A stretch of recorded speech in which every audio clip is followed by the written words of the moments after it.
This is Kimberly Brown with A-Spire Magazine, where everything happens between the dash. Today, I'm going to be speaking with Love and Hip Hop Atlanta star, a woman of many talents in the legal field. She's a realtor with J Max Properties. She's also an attorney for Taylor Lee and Associates. She specializes in criminal defense and real estate closings. She has her own law firm, which is Kendra Robinson and Associates. Thank you so much, Kendra, for being with us today. Thank you guys for being here. No, thank you. So I did want to ask you, since you're a realtor and you're an attorney, when did you decide those choices? I didn't decide I wanted to become a lawyer until I was in undergrad. My mom used to watch Law and Order all the time, and I used to watch it with her. So I actually thought I wanted to be a prosecutor, but that's not my niche. I'm a defense attorney. But I got that dream when I got to college. I met a girl who wanted to be a lawyer as well, and we became friends, and we said, hey, we're going to be lawyers together. And then that's when I became pretty much hell-bent on becoming a lawyer. And then becoming a realtor, I did that once I had already become a lawyer. I wanted to be able to make some money in between going to court and just with my downtime. And being a realtor, you can do that at any time. So that's kind of why I did it. You can do it at any time during the day. So okay. And was there any other influences for this road? Pretty much just like my parents, because when I was always kind of confrontational as a child, and so they always would say, you need to be a lawyer, you need to be a lawyer. And that's pretty much it, because it just came out of the blue one day when I said, okay, well, I'm going to be a lawyer. And when I graduated, I applied to law school, and I got in, and I made it through. So I was like, yeah, this is what I'm doing. After I got my degree, I'm like, this is the only thing you can do, because you spend all this money to get this degree. But other than that, just spending time with my parents and watching Law and Order, and I'm just going to be honest, and seeing that fake representation of how the system works, because it does not work that way in real life. It just got me really worked up, and I was like, oh yeah, that's what I want to do. And then like my parents were very supportive. So when I told them about that when I got to college, they tried to help bring that dream to fruition. So they were really supportive. So that's great. So you're working with Millennials. Can you tell me more about that? I am working with Millennials, and I think I am a millennial, actually. Okay.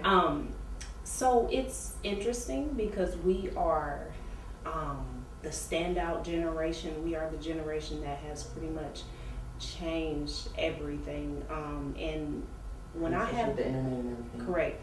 And so when I deal with my millennial clients, both on the criminal law side of things, even the immigration law, and with the real estate closings, they're different. I've had to change my marketing style. I've had to change the way I conduct business, because I'm now catering to this very large generation of people who need my assistance. They need my help. So it's very different, but I love it because, number one, I guess I fall in that generation, and number two, we're really responsible for the next wave of how things are going. So I just feel a big responsibility to cater to the millennial generation and actually help them, because I think we're missing that big space of financial literacy and stuff like that, because our parents, so to speak, didn't really have that. Yeah. So it's just a different battle, uphill battle, trying to make sure the millennial is set and knows how to save money and knows how to I guess be responsible and follow the law and not get deported, all those things. Yes. So. Would you consider yourself a role model to young women? Yeah, I would. At first I didn't think so, but since doing the show and having people doing Love and Hip Hop Atlanta, and having people write me inbox messages or send me emails saying how much they look up to me and how much they respect what I bring to the show and the platform, has pretty much let me know that maybe I am a role model for millennials and just young women in general. And I like that. I like that about it, because I like being able to show anybody, but definitely a woman that, hey, you can do whatever you want to do. Especially a black woman. Right, especially a black woman, that you can do whatever you want to do, even if it's a male-dominated profession, you can still do it, and you can still do it very well. And even though we'll have to fight through the struggles of like unequal pay and mistreatment based off of the fact that we're a woman, you still can do it. Yeah. Yeah. Well, that brings me to my next question. We're doing mantras all year long. What would you say your mantra is? My mantra, basically what I've been living by for like the last 2 years is just do it and don't mind what other people say. So that's what I go by, because I had so many people say, okay, well, if you're a lawyer, why are you going to get your real estate license? Not understanding that in order to sell houses or get a profit off of a real estate transaction, you have to be a licensed agent, otherwise you're breaking the law. And so people wanted me to stay limited into the regular traditional practice of law field, and I couldn't do it. Yeah. And so it's just, I always tell people, just do it, don't worry about what other people have to say. A lot of people kind of, it's the same thing with Love and Hip Hop Atlanta. You know, people probably had their opinions about me doing that show, but at the end of the day, I just was like, I'm going to do it, and I don't care what people think. And I just think everybody should have that mantra, because if that were, if we didn't have that mindset, then I mean, look, where would we be? You know, I wouldn't even be free. You know, I wouldn't even be able to, you wouldn't be able to interview me. I wouldn't be able to even have anything worthy of interviewing. So that's just what I tell people, just do it. It don't even matter. No, that's some great advice. That's a great mantra. That leads me to my next question. With Love and Hip Hop, how do you feel about being on the show, especially with a lot of drama happening? At first, I was very nervous. I was very reserved, because I didn't know what to expect. I had no clue what to expect. Now I'm a little more comfortable, simply because, you know, I'm living in the moment now. But I was nervous because what I saw previously before joining was a lot of drama. And, you know, even through some of the episodes that, you know, people have seen me on, there has been drama present, even with me. Yes. And that's not a comfortable feeling, simply because I'm typically not a person who loves drama or who does well in an environment full of drama. Of course, who does? But I've just learned to kind of take everything with a grain of salt, and to just, you know, do my job, and I guess let the cameras catch my life. So I'm a little more confident now, a little bit more confident. I mean, because you just never know what's gonna happen. So yes, definitely. And my family and like my friends, as it relates to that, my mom and my brother, and my father just passed in September, and so I never really got an opportunity to tell him that, you know, I was doing it, that I was going to do the show and stuff like that. But if he were still alive, I think he would be a little reserved, or he would be a little hesitant about watching me on a show like that, in his opinion. But I think he would have been very proud of me and very supportive that, you know, that I was able to actually do it. My brother's a pastor of a church in Lexington, so at first he was very, very concerned. Yes. And he was not, I mean, he just wasn't the happiest person in the world at first. But once he, of course, you know, sat back and thought, and him and Jocelyn had a few conversations, and I just felt over time he became more open to it. And once he was able to see that, hey, I'm not gonna be on TV acting a fool, I'm going to try and, you know, show my substance, you know. And I think once he saw that I was actually able to do that, then he was a little bit more at ease. But they're always watching, and so I always have to keep that in mind, because I know that whatever I do, or whatever they see me do on TV, they're going to, you know, hold me accountable for that. And so I just keep that in mind. But it's been a struggle, but I think we've come out on the better side of it. Well, I think you've come out on the better side because of who you represent. You represent success. You know, you represent a strong woman, And I think that's what you portray on the show. And I read a couple of articles about you saying, you know, this woman is so smart, she's bringing something else to the show. Really? That, yes. I've not seen it.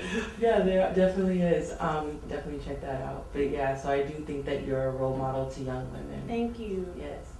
So going on to YungJoc, he's on the show with you.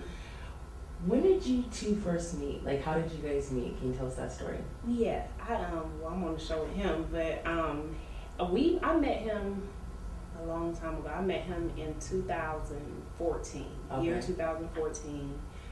At the time, I had been living here for a year, and I was living in my second apartment, and it was on Cascade, and I met him at the Shell station on Cascade. I was getting gas.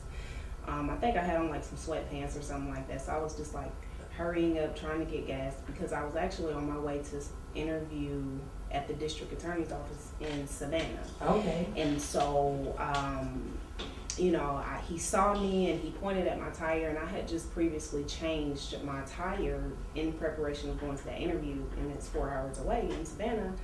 And so I panicked because I'm like, I know he's not telling me something's wrong with my tire. And, you know, then I was fresh out of law school, you know, trying to secure my first job.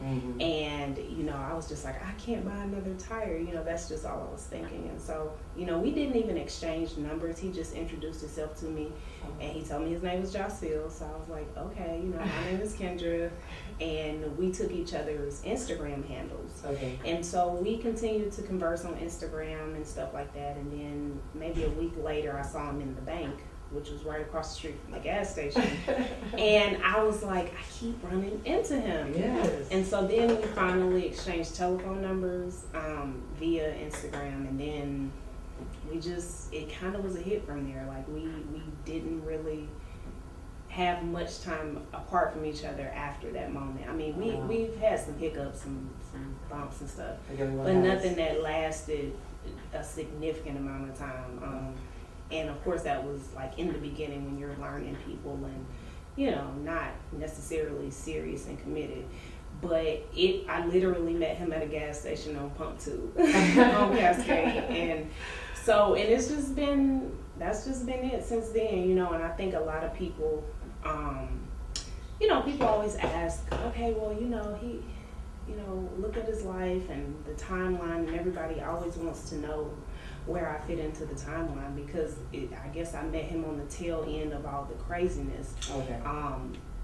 And, you know, he already had all his children when I met him, so it's just kind of like I caught him on the tail end of all of that. Yes. And I got the finished, polished product, and I'm happy that I got the aftermath as opposed to the before because clearly. So he probably thought of you like the breath of fresh air, huh? I guess. I mean, I didn't think so. I was like, he's not gonna call, so I wasn't even thinking about it. But I think that's what he thought. Yeah. Or that's what he tells me he thought. So, oh, really? Yeah. I wasn't dressed up though, and that was before I started even wearing makeup or anything like that. So I was very plain. Yeah, he saw your heart, obviously. Yeah. Question: How did you becoming a part of the Love and Hip Hop cast? How did you become a part of the cast? Well, the whole time that I've been with Jocel, he's been a part of the cast. And I've always felt like I'm an attorney, so I cannot do that show. Yes. There's no way that I can. And then in particular, some of the prior firms that I've worked for, I just felt like, no, they're not gonna even consider allowing me to do that too. But basically as time progressed and Jocel and I got more serious, it was to the point where people would obviously see him and I together, and then they would think, well, what? That's not what we see on TV and stuff like that. So I think he got pretty much tired of having to separate the two. Yeah, separate the two. And it's not fair to me, you know, because it's like, I'm not a celebrity, I'm a regular person, okay, and I have a regular job. And so it's just, I think that for him, he just didn't want to have to do the go in between anymore, or the, you know, the mask here, the mask there. So it just made sense for, I guess, him to showcase me to the world. It's not that I wanted to be showcased to the world, or it's not that he just wanted to show me off so bad. It's just, you know, he's a celebrity, so, you know, and you're a part of his life. Yeah, he didn't want harm to come to me, or, you know, he didn't want people harassing me, you know, or anything like that. But it happened his new single is called Perfect Timing. And I just feel like everything happened in perfect timing. I never pressed him about, oh, let's you know, be out here in the world I never pressed him about that, because it's just like I've always been trying to secure my bag, so I've never had an opportunity to focus on what people thought about me and my relationship, you know, because I'm like, I'm trying to pay my bills and I'm trying to amass a lot of wealth, so I don't have time for that. But in due time, it just came around, and I was like, sure, let's just do it, and it created, you know, I think a better situation for us, because now it's like we get to love on each other all day, and we get to work and make money together too. So I don't think it gets much better. Yeah, that's the best of both worlds right there. Yeah.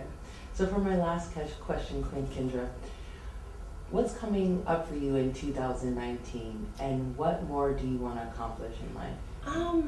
2019 is about 6 months left, but it's a lot. And basically what I'm doing now is just trying to grow my own law firm, Kendra Robinson Esq. I'm trying to pick up our criminal practice. We already do misdemeanors and felonies, but I'm just trying to increase the volume. We have pretty steady clientele, but of course any lawyer's dream who owns their own shop is to actually have the business pick up a whole lot. Hopefully to the point where I can hire some more attorneys to actually, you know, work. So that would be a great goal. And then I'm starting a women's fitness line here soon, within the next month or month and a half, and it's called Hourglass Body. And it's pretty much, you know, like when women go to the gym, we don't want to wear basketball shorts and our husband's shirts and stuff like that, because I mean, you want to look good too. And that kind of helps you, you know, do the exercises. So it's gonna have, like, you know, leggings and sports bras and little workout tops, short sleeve and long sleeve, and then the workout vest, and maybe like some free weights or stuff like that, accessories that you can use to work out with. Maybe a sweatband? A sweatband, yes. And I have the sweatbands that go across the chest as well. So, and I'm trying to get the ones with the arms, because that helps, like when you have the excess fat. So I'm really looking forward into that, and that's pretty much my little baby investment, because I've set everything up. I have a website that's going to be in my bio really soon, and you can just click on the link and go shop and, you know, pay for it. It'll be to your door soon, like really, really quickly. So, and there's always insurance on the items. So, really? So awesome. That's pretty much what I'm trying to do. I'm trying to promote that, and I'm trying to get that out there. And along with the firm, growing the real estate closing business, because the more closings I do, the more people who have homes, and it's just a good thing for the community and the economy. So that's pretty much all I have left for 2019 is just the fitness line, the law firm, and just trying to stay healthy. And maybe in 2020 we might have wedding bells. Yes, that is what I am hoping and praying for. I mean, I'm just not sticking around for nothing. So that is my plan. Get that ready. Right. Well, thank you so much, Kendra, for allowing me to interview today. Thank you. I really appreciate you guys. No problem. This is Kimberly Brown with A-Spire Magazine, and we're out.